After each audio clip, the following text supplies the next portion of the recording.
संत मत जब से जारी हुआ, ये आम गृहस्थियों के लिए, संसारी आदमियों के लिए इतना सुलभ और सरल रास्ता स्वामी जी महाराज ने खोज के रखा कि शुद्ध शब्द के योग में। वैसे तो जिन बातों का जिक्र जहाँ भी होता है उनमें कहो वो चीज़ें सारी की सारी इन चीज़ों से संबंध रखती हैं।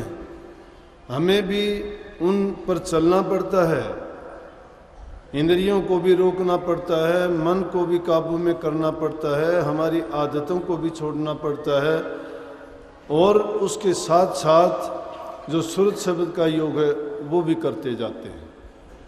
ये ज़रूरी चीज़ इसलिए है कि जब तक हम उन पर काबू नहीं करते हैं, या जैसे मन का भटकाव है, मन अगर घूमता रहता है, काबू नहीं किया तो कभी भी अंदर में नहीं ठहर पाएगा। अगर इंद्रियों को जो स्वाद के बस इधर उधर भागती रहती हैं, किसी को किसी रस की ज़रूरत, किसी को किसी रस का चस्का पड़ जाता है, तो उसी रस में डूब के जो उसका मूल उद्देश्य होता है मनुष्य जीवन के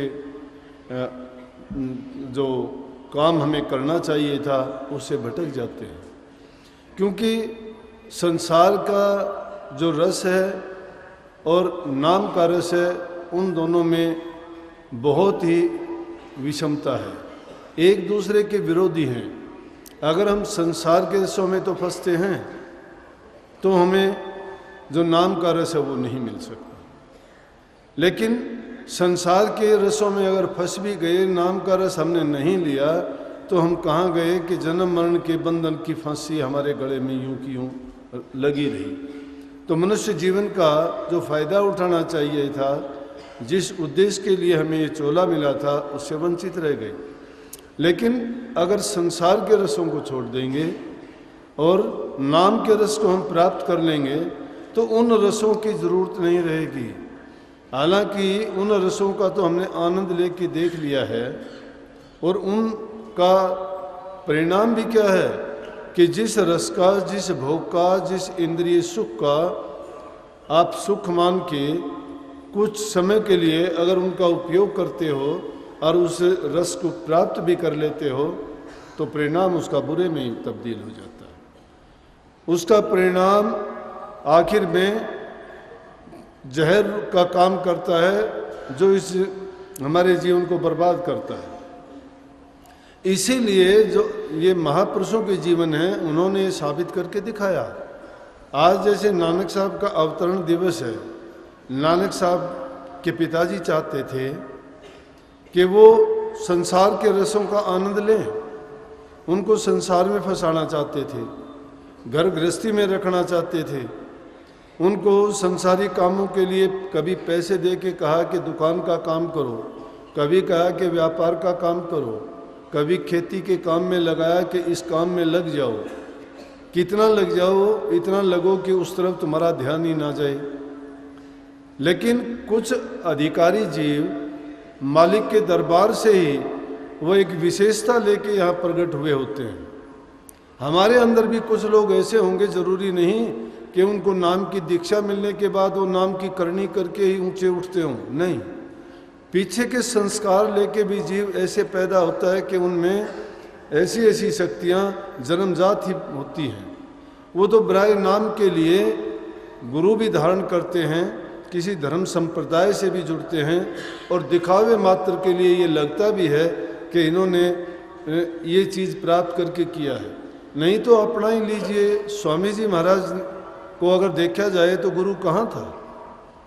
उन्होंने तो उनके घर परिवार के तुलसी साहब आते जाते थे, उनके परिवार में उनके माँ बाप उनसे प्रभावित थे, उनके सत्संग सुनते थे, दर्शन करते थे, आशीर्वाद लेते थे। हम ये कह सकते हैं कि जहाँ महापुरुषों का आना जाना होता है, जहाँ उनकी दृष्टि पड़ती है, जहाँ उनका उपदेश संदेश मिलता है, वो जीव के कल्याण के लिए ही होता है। उनकी हर कार्रवाई जीव को प्रोक्ष और या अप्रोक्ष रूप से उसकी बेहतरी के लिए ही काम करते हैं। लेकिन अगर हम साक्षात और प्रमाणिक रूप से उनसे दीक्षा लेके वो काम नहीं करते हैं, तो तब तक हमें ये लगता है। अब कई बार ये सवाल उठता है, पूछ भी लेते हैं लोग कि स्वामी जी महाराज का गुरु ही नहीं था, आलोचक लोग कह देते हैं ऐसा। लेकिन इन ख्यालों में, इन बातों में पढ़ने से ना तो उनको कुछ मिलने वाला, ना हमें मिलने वाला।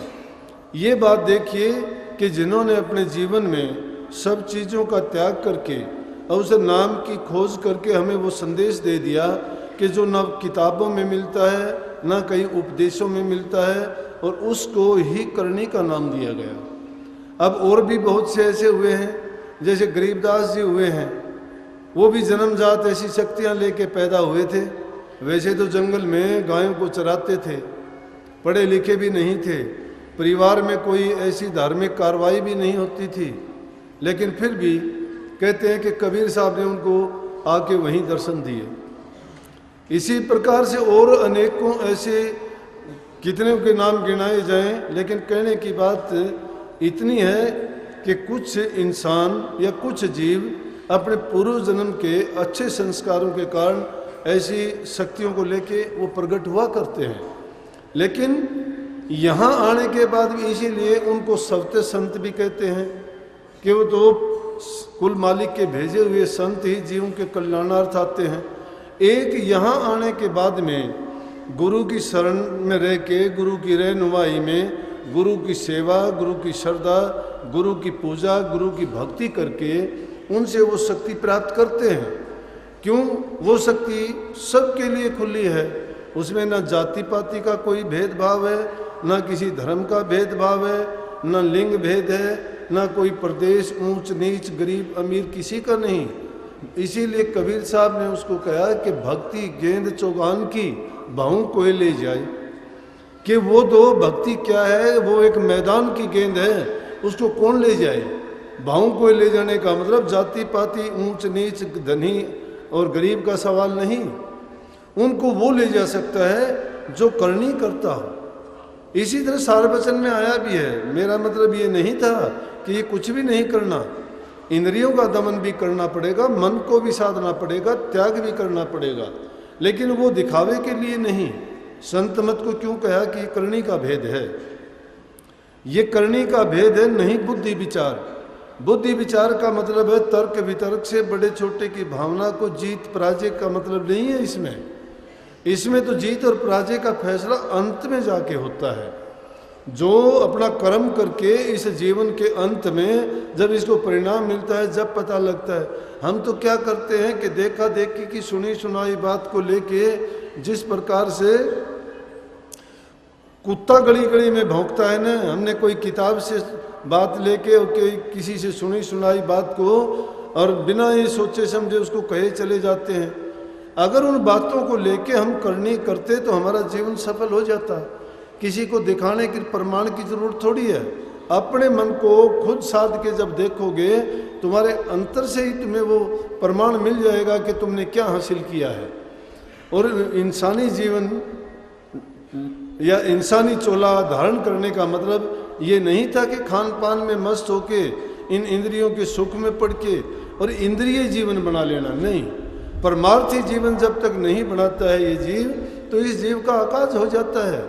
कितने ही जीव संसार में आते हैं, इसने अपनी भूल और भ्रम के कारण उनको कई भ्रम पड़ जाता है। वो सोचते हैं कि जो संसार के सुख हैं, संसार के आनंद हैं, ये काम वासनाएं हैं, जितने भी ये संसार के पदार्थ बने हैं ये हमारे लिए बने हैं, हमारे लिए इनका उपयोग प्रयोग लिखा है। और जब तक जीवन है हम इनका प्रयोग करेंगे, उपयोग करेंगे, क्योंकि हमारे पास सब चीज़ सुलभ है। धन दौलत तुम्हारे पास है, अच्छा शरीर तुम्हारे पास है, सब कुछ करने के लायक हो, लेकिन उन चीज़ों के करने के लिए ये चीज़ें तो थी नहीं। जो करना चाहिए था हमारा, अगर बुद्धि भी काम सही करती हो तो अगर सोच के देखे इंसान और अपनी तुलना दूसरे जीवों से करे तो इंसान को पता लग जाएगा कि मैं उनकी तुलना में कहाँ खड़ा हूँ और मैं क्यों सर्वोच्च और क्यों मुझे उत्तम कहा गया है। उत्तम ये तभी है कि उत्तम काम करे, ये श्रेष्ठ काम करे तो श्रेष्ठ है। अगर श्रेष्ठ काम नहीं करेगा तो श्रेष्ठ कहाँ से होगा? श्रेष्ठ काम किए बिना इसका कल्याण भी कभी नहीं हो सकता। लेकिन उसी कल्याण के लिए उसको अपने इंद्रिय भोगों और पदार्थों को त्यागना पड़ेगा। तुलसीदास जी क्या कहते हैं कि ये दूसरे जीवों को अगर आप देखोगे तो वो एक एक रस के कारण, एक एक इंद्रिय के सुख के कारण भूल जाते हैं और वो जीव अपना आपा खत्म कर देते हैं उनके कारण। वो कहते हैं आली पतंग मृंग मीन गज जड़त एक ही आँच, तुलसी वो कैसे बचर जिसके लागे पाँच। लगे हुए हैं पांच कौन से हैं? वो पांच रस हैं। पांच रस कौन से हैं? शब्द का है, स्पर्श का है, रूप का है, रस का है और गंध का है। और इनके लिए उन्होंने बड़े अच्छे पांच उदाहरण भी दिए हैं कि वो पांच जीव एक एक स्वाद के कारण एक एक इंद्रिय के बस होके और उन्हीं रंगों में राज के और उन्हीं को अपना जीवन मान के अपने जीवन को बर्बाद करते हैं। दूसरी, उनको ना पदार्थ की ज़रूरत है और ना ही सोचने की ज़रूरत है, लेकिन वो बेचारे अज्ञानी हैं। उनके अंदर इंसान जितनी बुद्धि नहीं दी गई। क्यों नहीं दी गई? कि फिर इंसान के चोले की श्रेष्ठता खत्म हो जाती। रचनाकार ने इसको श्रेष्ठ बनाने के लिए सर्वगुण संपन्न बनाया है। सर्वगुण संपन्न होने के कारण, सर्वगुण संपन्न तभी होता कि दूसरे किसी जीव में इसके जितनी बुद्धि ज्ञान नहीं दी जाती। बंदर को देखो, भालू को देखो, वन मानस को देखो और 4 लाख प्रकार के जी इंसान हैं। किन्नर देखो, गंधर्व देखो, भूत प्रेत देखो, ये जितनी भी योनियां हैं मनुष्य के तुल्य वो भी नहीं है। क्योंकि इंसान को सर्वोत्तम बनाना था। सारी चीज़ बंदर में देखो, सारी चीज़ है लेकिन अकल नहीं है। सर्दी में ठिठुरता पड़ता है, गर्मी में पड़ता है, भूखा मरता रहता है। अपनी बुद्धि ना होने के कारण उसको क्या क्या कष्ट उठाने पड़ते हैं। लेकिन इंसान को श्रेष्ठ बनाना था, इसलिए वो चीज़ उसको नहीं दी गई।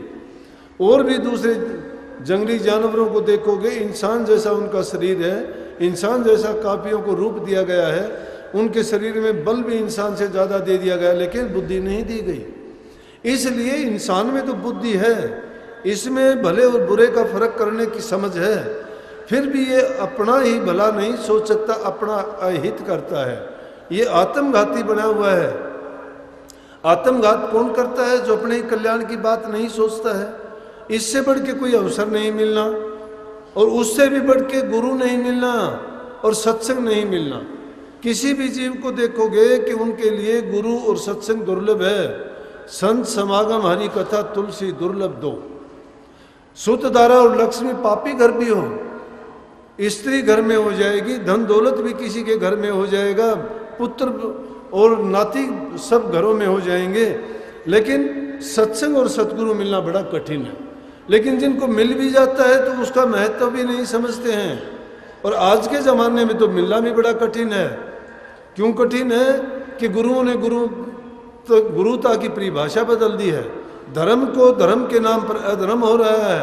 हमारे सिद्धांत और संस्कारों को तिलांजलि दे दी गई है। अरे हिंदू धर्म की संस्कृति वो थी कि अगर उनके जो संस्कार होते थे, उन संस्कारों को भी अगर यूं के यूं निभाते जाते तो हमें कोई विशेष करने की ज़रूरत ही नहीं थी, कोई धर्म अपनाने की ज़रूरत नहीं थी। हमारा तो खुद का रास्ता ही इतना साफ था। जिस प्रकार से पुराने ज़माने में ये कहते थे ना कि काशी जी में जिसने जन्म ले लिया उसका तो वैसे ही कल्याण हो जाएगा, उसको कहीं जाने आने की ज़रूरत नहीं है। मैं तो कहता हूँ एक काशी क्या, जिस जीव का हिंदुस्तान में जन्म हो जाता था उसको दोबारा संसार में आना ही नहीं पड़ता था। क्यों नहीं? कि यहाँ सिर्फ धर्म के कार्य में और धार्मिक प्रवृत्ति के ही लोग होते थे, बुराई नाम मात्र की भी नहीं थी। हमारे इतिहास के पन्नों को उथल के अगर हम देखें तो हमारे पुराने ज़माने में हमारी ये संस्कृति रही है कि बुरा काम करने वाले, नशे विषय विकारों में पड़ने वाले, मांस मिट्टी मछली अंडे खाने वाले, वो समाज से बाहर रहते थे, वो राक्षसों जैसे थे। अब इस चीज़ को तो प्रकृति ने ही पैदा किया है। जब से मानव पैदा हुआ दानव भी पैदा हुआ है। जब दानव पैदा हुआ है तो दानव के तो असुरी शक्तियां हैं, असुरी काम हैं, उनके समाज विरोधी काम हैं सारे के सारे। लेकिन आज तो हमने धर्म का चोला उड़ के ही राक्षसों वाले काम शुरू कर दिए हैं। धर्म विरुद्ध हम काम करते हैं। धर्म क्या, जीव के कल्याण के लिए जो हमें काम करना चाहिए था हम तो जीव का अवकाश करते जाते हैं।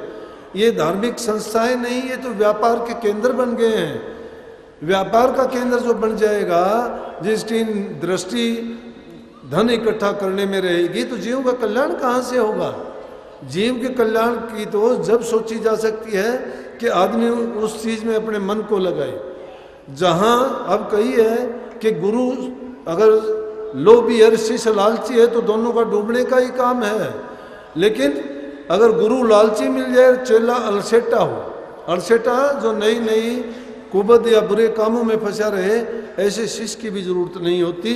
और गुरु लालची अगर है, गुरु तुमसे किसी लालच के लिए, किसी अपने स्वार्थ के लिए या किसी काम के लिए तुम्हें अगर बुरा ख्याल देता है, बुरा विचार देता है, या कोई संदेश ऐसा या कोई ऐसी शिक्षा तुम्हें देता है कि जिसके कारण तुम्हारा जीवन बर्बाद होता है, उस गुरु की शिक्षा को नहीं मानना चाहिए। क्यों कि महापुरुषों ने तो यहाँ तक फरमाया है कि नौकर नमक हराम तजो तजो अन्यायी शामी। नौकर भी नमक हराम हो तो छोड़ देना चाहिए। अन्यायी शामी हो, जिससे हमारे काम निकलते हो, जिससे हम लेन देन करते हैं, वो अगर अन्यायपूर्ण ढंग से हमसे काम लेता है तो उसको भी छोड़ देना चाहिए। अरे जीव अपना संस्कार, अपना कर्म लेके पैदा हुआ है, लेकिन ये करता क्या जा रहा है? ये तो सोचता है कि अगर मैं ये बुरे काम नहीं करूँगा, अगर इन पचड़ों में नहीं पड़ूंगा तो मेरा शायद पेट भरना मुश्किल हो जाएगा, मेरा जीवन यापन करना मुश्किल हो जाएगा। अरे मुर्दे को हरि देत है कपड़ा लकड़ी आग, जीवत नर चिंता करे तिनका कौन। जो इंसान ये चिंता करता है जीते हुए मुझे रोटी नहीं मिलेगी, लकड़ी नहीं मिलेगी, कपड़ा नहीं मिलेगा, गलत बात है ये। अगर कर्म अच्छे करके आए हो तो तुम्हें अच्छा मिला है यहाँ पे, और अगर बुरे कर्म करके आए तो तुम अपने जीवन को देख रहे हो तुम्हारे कर्मों के कारण है। लेकिन उस बात को छोड़िए, वर्तमान को समझिए। आज जो आप करते हैं ये आपका भविष्य बना रहे हैं। पीछे का तो आपके सामने है, आपको दिखाई देता है, लेकिन आज क्या जो कर रहे हैं ये समझ लेना चाहिए आपका भविष्य है ये। तो जो वर्तमान काल में अपने भूत को भी भविष्य को भी आसानी से देख सकता है, लेकिन ना तो हमारी ये दृष्टि है, ना हमारा ऐसी सोच है, ना ही हमारे मन में कभी ऐसे ख्यालात उठते हैं कि हमें क्या करना चाहिए क्या नहीं करना चाहिए। जब जिस इंसान को ये ख्याल आ जाता है ना, वो गुरु और सत्संग की महिमा समझेगा। इसलिए सत्संग जिस जीव को मिल जाता है, सत्संग में ऐसी ऐसी गूढ़ बातें खुल जाती हैं, और इंसान को क्या पता कब कौन सी बात उसके ख्यालात में जाके जम जाती है। एक एक बात जमने के कारण आपने देखा होगा कि किसी ने घर छोड़ दिया, किसी ने अपने राज को ठोकर मार दी, किसी ने और दूसरी बुराइयों को छोड़ दिया। किस लिए छोड़ दिया? कि जब सत्संग के द्वारा महापुरुषों के वचनों में, उपदेश में उनको वो बात मिली, तो उनके दिमाग में ये बात आई, उनके सोए हुए संस्कार जाग उठे, उनकी जो कागवृत्ति थी, उनकी जो प्रवृत्तियाँ खराब थी, वो सारी की सारी दुर्मति जो थी, दुर्बुद्धि थी, वो जाती रही और सद्बुद्धि उनमें आ गई। अच्छे ख्यालात आने के कारण उन्होंने अपने जीवन को भी संवार लिया और उनके साथ रहे उनको भी वो संवारने का उन्होंने प्रयास किया। लेकिन जब तक हम अपना खुद का जीवन अच्छा नहीं बनाते हैं तो दूसरे को लाख उपदेश करो, आपके बोलने से कहने से कोई फायदा नहीं होगा। परंतु बात यहाँ पे रुकी थी कि भाई हम इंद्रियों के सुख के कारण भटकते फिरते हैं दुनिया में। वो जो 5 चीज़ों का नाम लिया था, हमारे भी वो 500 शत्रु साथ में रहते हैं, हमेशा रहते हैं। खाने के शौकीन हम हैं, देखने के हम शौकीन हैं, सुनने के हम शौकीन हैं। तो ये सारी की सारी चीज़ें किस चीज़ में हमें ले जाके गिराते हैं? ये अधोगति में लेके जाते हैं सारे के सारे। रस थोड़ा बहुत इंद्रिय सुख लगता है, कुछ समय के लिए हमें उसमें आनंद भी आता है, लेकिन वो आनंद कहाँ तक है? हमारे शरीर तक सीमित है। परंतु आत्मानंद इसमें नहीं है। आत्मानंद जो मिलेगा वो तो सिर्फ नाम में मिलेगा, और नाम बाहर नहीं है, नाम मिलेगा अंतर में। अंतर में जब जाओगे, जब सतगुरु के वचन को मानोगे, जब तक मानो न गुरु के बिना तब तक देखो ना अपना नैना। अपने नैनों से नज़ारे को देखना चाहते हो। अब जिसने जिस मत में रह के जो अभ्यास किया उसको उसी रूप में उसने पाया। जिन्होंने जैसे भी उसको मान लिया, हम सुरत शब्द के योगी गुरु के रूप का ध्यान करने के लिए जो कहते हैं वो मन की वृत्तियों को एकाग्र करने का एक सबसे बड़ के साधन है। गुरु हमारे लिए आदर्श है, इसीलिए गुरु की पूजा बताते हैं, गुरु की भक्ति बताते हैं, गुरु की आज्ञा का पालन बताते हैं। जो जिस गुरु को जो पूजता है वो सबको पूजता है, और जो गुरु को नहीं मानता वो किसी को भी नहीं मानता है। संसार में कोई भी ऐसा काम नहीं है जो बिना गुरु के ज्ञान के किसी को हासिल हुआ हो।